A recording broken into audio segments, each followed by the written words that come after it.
Les habitants de Crète et ceux des îles voisines craignaient le roi Minos et n'osaient aller contre ses volontés.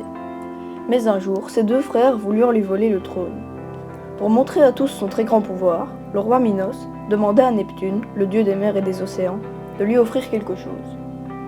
Exaucant ce vœu, Neptune fit surgir de la mer un taureau blanc, aussi sauvage que beau. Le roi, très heureux, ne se doutait pas alors qu'il regretterait un jour cette demande. Des années auparavant, Minos avait épousé la très belle Pasiphaë.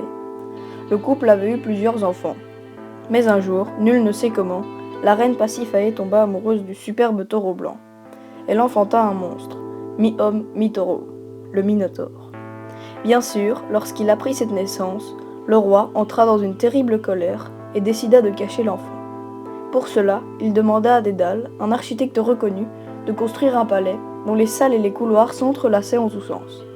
Dans ce palais appelé labyrinthe, le Minotaure fut enfermé. Le pouvoir de Minos ne cessait d'augmenter, et bientôt ce fut le tour des Athéniens de subir les traitements de ce roi. Minos, qui gardait une grande rancune contre ce peuple, exigea qu'on lui livre 7 jeunes filles et jeunes hommes tous les 9 ans. Ces personnes étaient conduites à l'intérieur du labyrinthe pour y servir de repas au Minotaure. Un nouveau jour arriva où il fallut désigner les 14 Athéniens qui partiraient en Crète. À la surprise de tous, un jeune homme nommé Thésée proposa de partir avec les victimes. Il espérait pouvoir anéantir le monstre.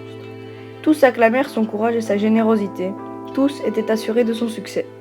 Seul son père, le roi Égée, craignait un malheur. Avant le départ, son père lui fit promettre de hisser des voiles blanches à son retour, pour signifier qu'il était sain et sauf. Et son bateau quitta le port. En Crète, les enfants de Minos et de Pasiphaë avaient grandi. Ariane, l'une des jeunes princesses, curieuse et volontaire, lorsqu'elle apprit l'arrivée des Athéniens, se mêla à la foule pour les apercevoir. En voyant passer Thésée, la princesse ne put s'empêcher d'admirer son courage. Dès lors, elle mit tout en œuvre pour le sauver. Elle fit venir Dédale et lui demanda un moyen de sortir du labyrinthe. Puis elle fit venir Thésée. Elle lui assura qu'elle pouvait l'aider. En échange, elle lui fit promettre de l'emmener avec lui. Alors, elle lui donna une pelote de fil. Lorsque Minos apprit cela, il envoya Dédale et son fils Icare chez le Minotaure. On conduisit les Athéniens jusqu'au labyrinthe. À l'intérieur du palais, Thésée accrocha le fil d'Ariane à la porte, puis il le déroula au fur et à mesure qu'il avançait. Il s'approcha bientôt de la chambre du Minotaure, qu'il trouva endormi.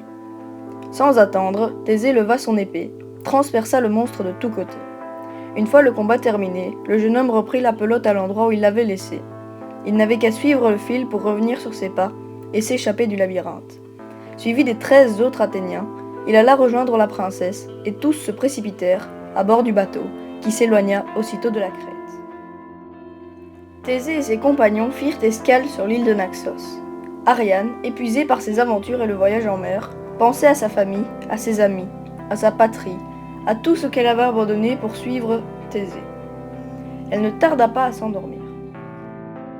Thésée en profita pour délaisser la princesse, qui plus tard sera recueillie par Dionysos, et sans elle, il quitta Naxos et fit route vers Athènes. Mais il oublia de hisser les voiles blanches, comme il l'avait promis à son père. Celui-ci guettait chaque jour le retour de son fils. Il fut submergé par la douleur lorsqu'il vit approcher le navire aux voiles noires.